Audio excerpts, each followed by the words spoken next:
Bahia Bakari, who was 12 when she became the sole survivor of the 2009 Yemenia Airways crash in the Comoros Islands that killed all 152 others on board, has described the terrifying moments leading up to her plunge into the ocean and subsequent rescue as part of the French trial against the airline. "It was a smaller plane, there were flies inside, and it smelled strongly like a bathroom," she said. But the flight went normally until the beginning of the landing descent. During the nighttime approach of Yemenia Flight 626 to Moroni, the capital of the Comoros Islands, which lie between Mozambique and Madagascar, the Airbus A310 jet crashed into the Indian Ocean with its engines at full throttle. "I started to feel the turbulence, but nobody was reacting much, so I told myself it must be normal," Bakari said, as more than 100 family members or friends of the victims listened in silence. "Suddenly, I felt something like an electric shock go through my body," she told the court. "There's a black hole between the moment when I was seated in the plane and the moment I found myself in the water." France's overseas territory of Mayotte is part of the Comoros archipelago, and 66 French citizens were among the 142 passengers and 11 crew members on board.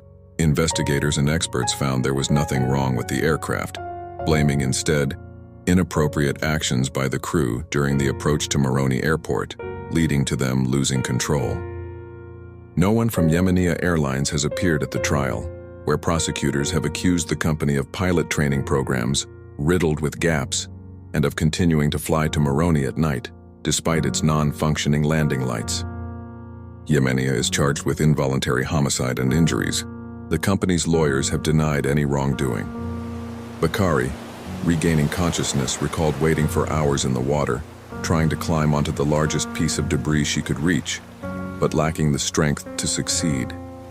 "I realized that voices were calling for help in Comorian, and I cried out a bit but without much hope, because there was nothing but water around me and I couldn't see anyone," she said.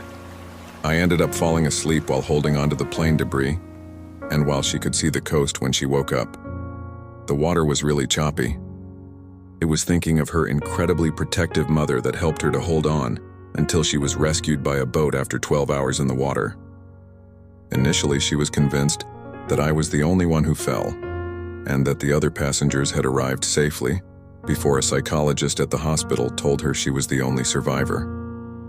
The hardest thing for me has been dealing with the grief for my mother.